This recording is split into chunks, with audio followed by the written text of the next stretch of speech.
siguiente conferencia que tenemos, el agrado de presentar, se titula Futuridad Neurodivergente, vivir y aprender más allá de lo inclusivo. Esta conferencia será dictada por la doctora Sara Acevedo.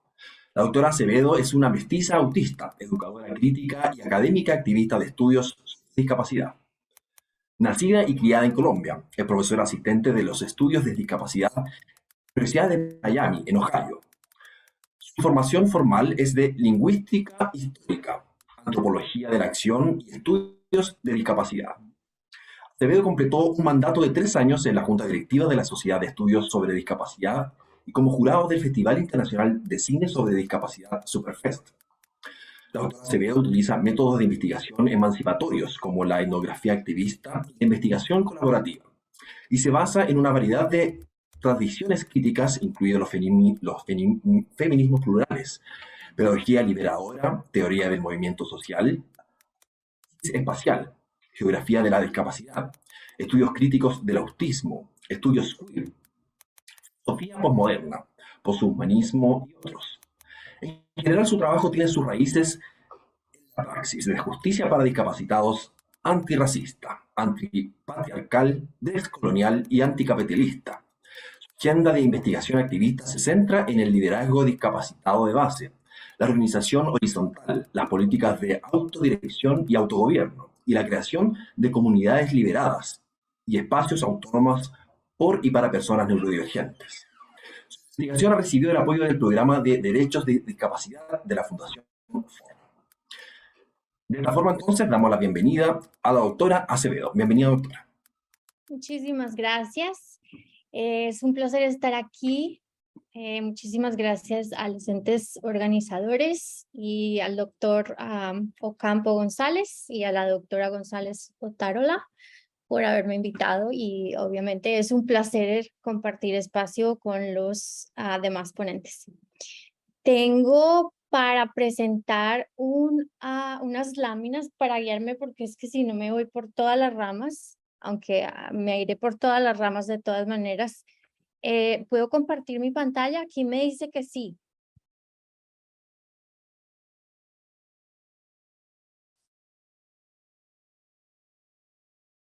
¿Sí? ¿La comparto? ¿La puedo compartir? ¿Está bien? Compartir su pantalla. Ok, gracias.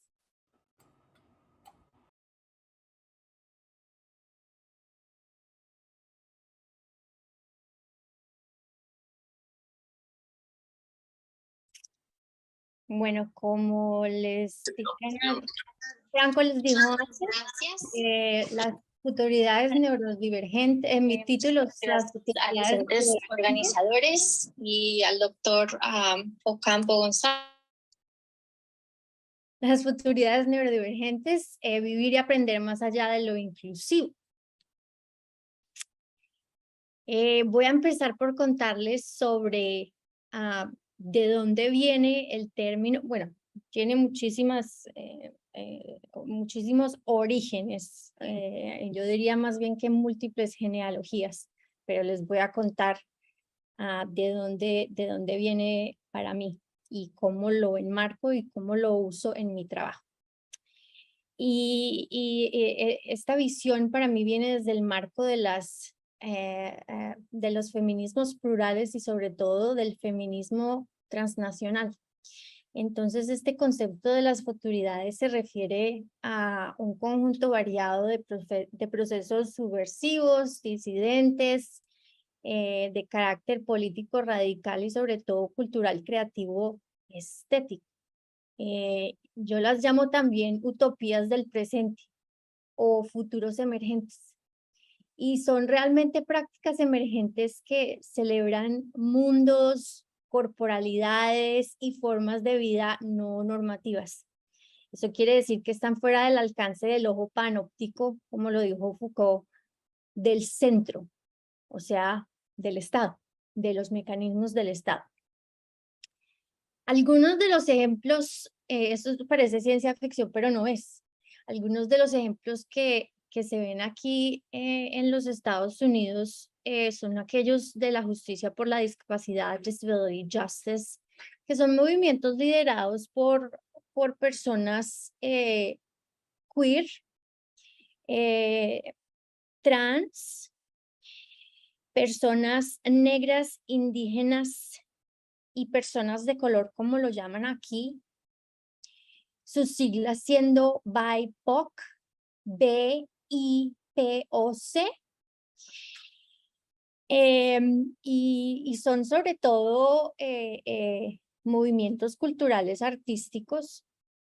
Algunos de los que se destacan son el grupo de artistas de arte performativa, no sé si lo dije bien en español, no sé si es arte performativo o arte bellas artes, no estoy segura, creo que es un conjunto y se llaman Sensen Ballet. Y ellos son los creadores de los 10 principios de la justicia por la discapacidad. No me los sé todos, pero no me los sé de memoria todos, pero mis favoritos y definitivamente los que lideran mi trabajo son el liderazgo de la autogestión por las personas más oprimidas por los diferentes sistemas interseccionales, no interseccionales, sino no interseccionales, porque esa es la teoría de la interseccionalidad, pero por los sistemas que se entrelazan, como por ejemplo el capacitismo, obviamente el racismo, el heterosexismo, la inequidad estructural, etcétera, para oprimir ciertos cuerpos, mentes, ¿verdad? Ese es uno de mis favoritos. Y el segundo mi segundo favorito es el movimiento cross movement solidarity, el movimiento de solidaridad cross lucha, diría yo, porque como dijo Audre Lorde, no hay asuntos únicos, porque nuestras vidas no son de tipo singular, ¿verdad? Nuestras vidas están siempre entrecruzadas y nuestras identidades son entrecruzadas, entonces así también lo son nuestras luchas. Entonces esta es la gran diferencia entre los derechos por la discapacidad y la justicia por la discapacidad. Es una de las diferencias, ¿verdad? Que los derechos por la discapacidad se enfocan en una lucha por la identidad política, identity politics, mientras que la justicia por la discapacidad se enfoca en una lucha de autogestión a nivel de grassroots o comunidades locales, y la lucha no tiene que ver con esa negociación con el Estado y con el gobierno de turno sobre si me van a reconocer como humano y si merezco o no merezco derechos. Es una lucha también mucho más cultural que legislativa y de políticas. Volvamos a yo les dije que me iba por las ramas y ese es mi cerebro autista. Entonces los acompaño a que se vengan en ese paseo con mi cerebro. Entonces, de nuevo, estas prácticas emergentes no es que vayan más allá del centro, o sea, están fuera del ojo panóptico del centro, y no es que vayan más allá necesariamente, sino es que van más bien en paralelo, y son alternativas a las prácticas centralizadas del Estado de las que resultan connotaciones temporales que son materiales pero no afectivas. Y de ellas, pues el concepto de futuro que en última instancia resulta la asociación ideológica de las proyecciones a futuro, o sea, es la idea del futuro concreto, pasado mañana, el año entrante, en 10 años, ¿verdad? Y esta idea de las proyecciones a futuro que obviamente están entrelazadas con las expectativas económicas del progreso dentro del marco del capitalismo tardío. Entonces la futuridad y el futuro no es lo mismo. Y la futuridad y las futuridades obviamente resultan del enfoque plural, del pluriverso, como lo llama Arturo Escobar, el antropólogo colombiano. Entonces, ¿cuáles son las influencias de mi trabajo con las futuridades? Está en la teoría queer, que en español le llaman la teoría queer theory, ¿verdad? Y esa idea de las futuridades viene con ese elemento de lo antinormativo, así como entendemos el futuro concreto, material y no afectivo como un futuro normativo, ¿verdad? Material concreto. Las futuridades las entendemos como antinormativas. Entonces se produce un proceso de decodificación tempoespacial del presente, ¿verdad? Que se presenta de manera asfixiante dentro de lo que José Esteban Muñoz llamaba el marketing inclusivo. Entonces ya voy llegando a esto de la idea inclusiva, ¿verdad? De la inclusividad, de la inclusión sobre todo, del inclusionismo, como lo llaman los académicos de la discapacidad, David Mitchell y Sharon Snyder. Yo estudié con David Mitchell. Esta idea del marketing inclusivo se presenta, por ejemplo, dentro del marco político de la heteronormatividad. Entonces, de la lucha por el matrimonio gay, de la lucha por el núcleo familiar que se reproduce dentro de los homonacionalismos y de los sectores de las comunidades LGBTQI+, que quieren escapar esa idea de lo normativo, lo normalizante, lo adoctrinante. Y esa idea de lo inclusivo, del incluir, es un tipo de marketing, ¿verdad? Lo incluimos si usted se aproxima lo más posible a lo normal, normativo, si usted es obediente, si usted es consumidor, si usted es productivo, si usted es funcional, ¿verdad? Si su cuerpo se parece al resto de los cuerpos, si su mente funciona de manera similar a la de los otros mentes, ¿verdad? Y después está ese lazo entre Muñoz y McRuer, Robert McRuer, que después escribe o es uno de los creadores de la idea de la teoría CRIP o CRIP Theory. Ese CRIP es una palabra que ha sido reclamada políticamente porque era una palabra ofensiva y opresiva, pero hace, mejor dicho, todos los años del mundo, y ahora se puede traducir como teoría disca, que la usan mucho en España, esa idea de la discapacidad disca como una reclamación positiva. Pero bueno, en este caso la teoría CRIP es una cross-polinización de la teoría crítica de la discapacidad, que va muchísimo más allá de los estudios en discapacidad tempranos, que se enfocan mucho en el contexto angloamericano, en la discapacidad física, en los derechos por la discapacidad, y la teoría crítica de la discapacidad, que se convierte entonces en un fenómeno transnacional, como les hablaba antes del feminismo transnacional. Entonces, esta cross-polinización busca también un escape a la domesticación, ¿verdad? Y se dirige entonces, o se enfoca entonces en una adaptación al nomadismo, ¿verdad? Y en esta idea del nomadismo la derivo desde luego de la filosofía de Deleuze y Guattari, y es un tipo de nomadismo que escapa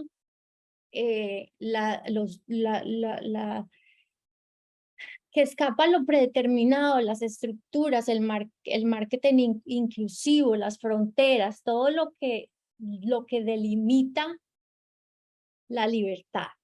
Entonces es un nomadismo de tipo político, estético, cultural. Entonces esas son las influencias. Después viene el marco histórico y el contexto económico y sociopolítico de mi idea de la educación. Y después dentro de ese contexto les hablo de las futuridades neurodivergentes y cómo lo practico yo en el aula. Entonces, Obviamente estas son cosas que ustedes como educadores conocen, pero yo de todas maneras lo enmarco. Entonces en la era postindustrial ya saben ustedes que la educación formal se entiende entonces como un derecho y un compromiso social y cívico, ¿cierto? Después en la sociedad liberal capitalista, en las naciones del globo norte, por lo menos, la adquisición de conocimientos se promueve como un acto humanizador y edificante, ¿cierto? Y en la era del capitalismo tardío, que es la era neoliberal, la educación se define en términos emancipatorios, paradójicamente, refiriéndose sobre todo a la movilidad social ascendente y a la autosuficiencia y la independencia del Estado. Obviamente dentro de este marco político económico,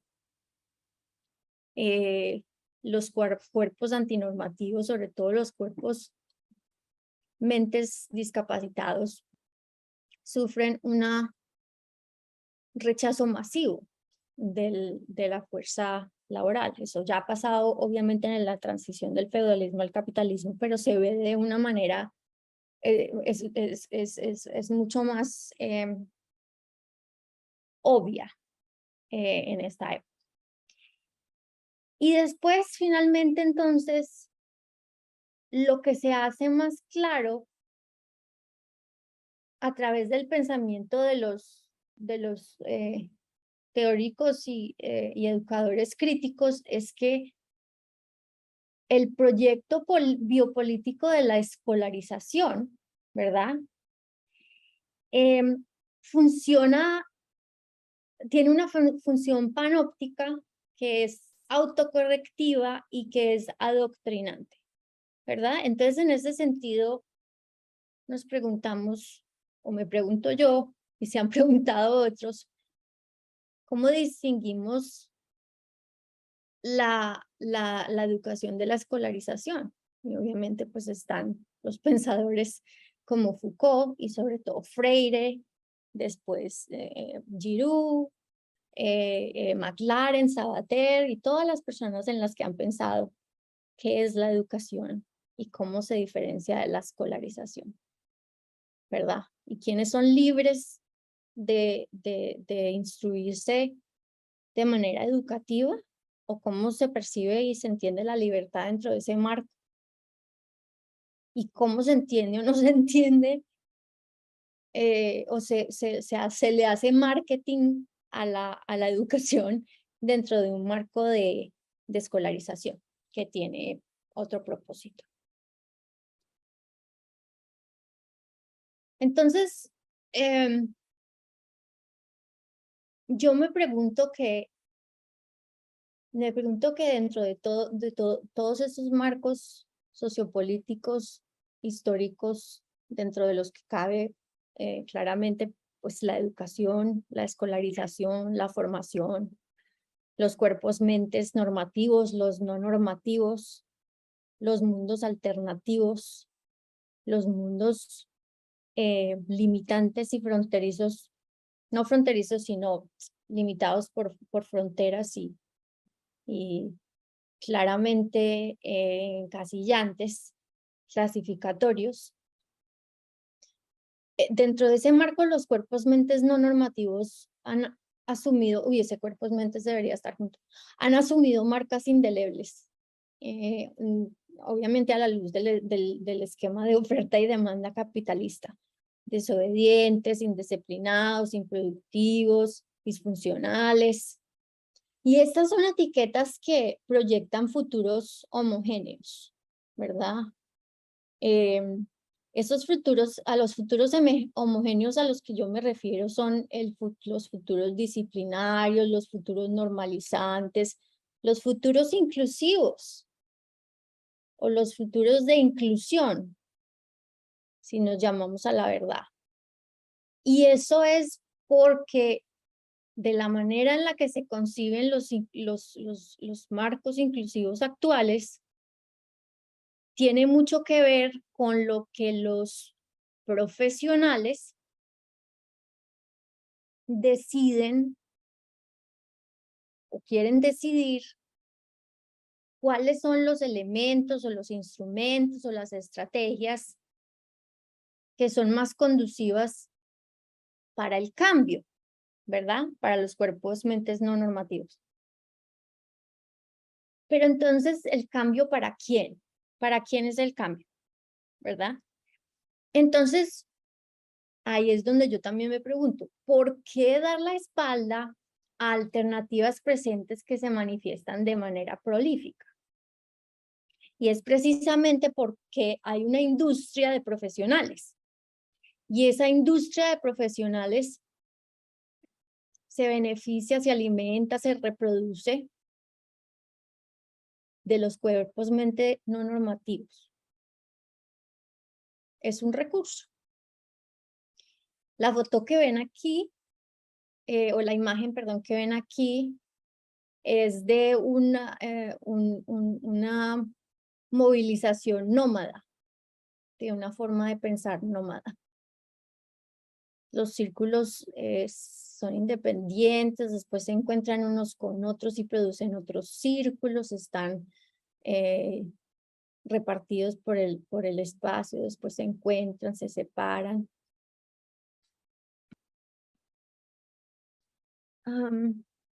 Entonces esto es lo que yo digo que el cambio sostenible está en el liderazgo de los más afectados. Ahí se presenta otra vez ese principio de la justicia por la discapacidad. El liderazgo de los más afectados por la presión sistemática y se manifiesta en resistencias de textura y calidad creativa. A la textura yo me refiero otra vez al trabajo de Lucy y Guattari en términos de los espacios estriados y los espacios suaves, yo no sé si se dice así en español, o los espacios planos, ¿verdad? Entonces las texturas son o limitantes o expansivas. Y de calidad creativa, pues, porque se emergen dentro de esas circunstancias que les describía antes, ¿verdad? Disidentes, subversivas, radicales, y si hemos de ser honestos o justos o históricos, también surgen de manera temporal. Y ese es el aspecto nómada o nomádico de esas formaciones. Y eso es lo que las permite existir en diferentes manifestaciones más allá del ojo panóptico del Estado. En fin, mi propuesta para entender estas contracorrientes está en la figura analítica de las futuridades neurodivergentes, y también no es solo una figura analítica, también es una práctica, ¿verdad? Que describo breve y tentativamente como una utopía del presente, cuya latitud, su extensión, pues extensa, encarna seres y saberes emergentes. Es un ensamblaje, que también es un concepto de esa filosofía nomádica, más que una fórmula, y en su naturaleza nómada desborda y escapa a los límites de lo binario, la exclusión y la inclusión. Entonces, la doctora Walker les habla de un neuroqueer, y aquí lo traduzco yo como neuroqueer. Entonces, esto viene directamente de una publicación que hice, de la que me gustaría leer un pedacito nomás si tengo tiempo, no sé. Y la traduje directamente. Entonces esta traducción no existe, o sea, este pedazo no existe en español, pero yo se los traduje para esta presentación. Sara, disculpa, nos quedan 5 minutos para terminar la presentación. Bueno. Neuroqueering, un concepto práctico subversivo, acuñado simultánea e independientemente por varios académicos autistas. Se desconoce el año exacto, aunque comenzó a circular públicamente alrededor de 2014. Entre ellos se encuentran Evie Elizabeth J. Grace, Remy Yergo, Athena Lynn Michaels Dillon y Nick Walker. Neuroqueer abarca diferentes significados y diferentes usos, más allá de puntos de vista específicos sobre género y sexualidad, incluidos principios y enfoques de la vida y la experiencia vivida, encarnación y expresión neurocognitiva, fenomenología, orientación socioespacial temporal, método, metodología, ontoepistemología, bioética, etc. También se usa como sustantivo, ver neuroqueerness. Entonces, aquí hablando de la metodología, les cuento sobre mi trabajo brevemente, sobre mi uso de la metodología neuroqueer. Entonces, para un análisis corporal y aplicación de las prácticas de la educación crítica en el aula, prácticas que además posan una amenaza al discurso positivista de la educación, también viene de esa publicación que les hablo, al que están acostumbrados muchos estudiantes. Dichas prácticas advierten contra los peligros de la subjetividad y desacreditan la autorreflexión radical, ¿verdad? Que además es responsable en vez de ser irresponsable. Y la descreditan a favor de la sumisión económica calculada, ¿verdad? Entonces, en ese punto, una de mis metodologías neuroqueer es lo que yo llamo la pedagogía de la incertidumbre, Uncertainty Pedagogy. Y la pedagogía de la incertidumbre es un conjunto de prácticas educativas que se alejan activamente del exceso sobre el énfasis en las métricas de la educación estandarizada y sus legados en las aulas universitarias. Más específicamente, me refiero a las estrategias basadas en la indagación, como la coproducción y deconstrucción de lo recibido, del conocimiento recibido y no examinado críticamente a través de la autorreflexión y la discusión entre pares, los compañeros en la clase, y recentrando la colaboración del aprendizaje en cada etapa de los procesos del aprendizaje y desaprendizaje. Eso se pone un poquito repetitivo en español, no sé por qué. Pero este tipo de pedagogía de la incertidumbre hace hincapié sobre todo en la idea de que no vamos buscando soluciones. La solución es una idea muy utilitarista. No sé si lo dije bien, utilitarianista. No sé, utilitarista. Entonces, vengo aquí a que el profesor me dé una lista de pasos que tengo que seguir para esto. No vine aquí para indagar, buscar, comprender. Y la contradicción es una cosa que les molesta mucho. Y yo creo que la contradicción es una parte inherente de la vida y una parte inherente del conocer. Obviamente va contra la escolarización, porque porque el adoctrinar siempre depende de unas certitudes, ¿verdad? Entonces la pedagogía de la incertidumbre juega con eso. No, aquí no vinimos a buscar verdades, porque aquí no vinimos a buscar la verdad con T mayúscula, o bueno, the truth, con V mayúscula. Aquí venimos a buscar contradicciones, ideas, pluralidades. Entonces, de la manera en la que yo corporalizo eso en la clase a través de mi cuerpo autista, de mi pensamiento neurodivergente, de mi expresión neurocognitiva, es también una forma de incertidumbre. Sobre todo cuando uno se presenta en una clase en la universidad ante alumnos que tienen una idea tan estereotipada de lo que es el autismo. Entonces me presento yo allá,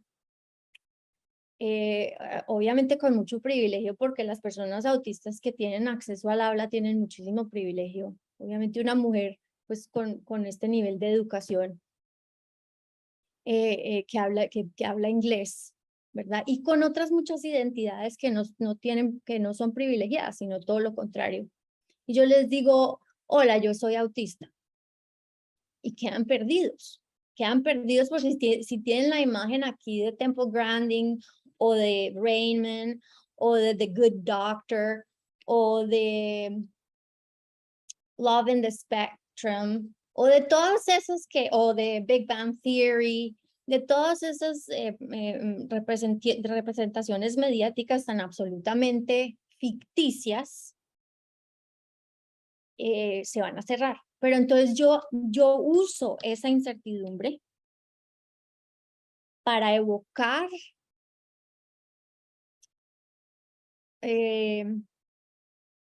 esa sensación de incomodidad, porque la sensación de incomodidad al menos nos hace pensar que es que las cosas tal vez no son como yo pensaba, y por eso me siento incómodo, y por eso quiero indagar.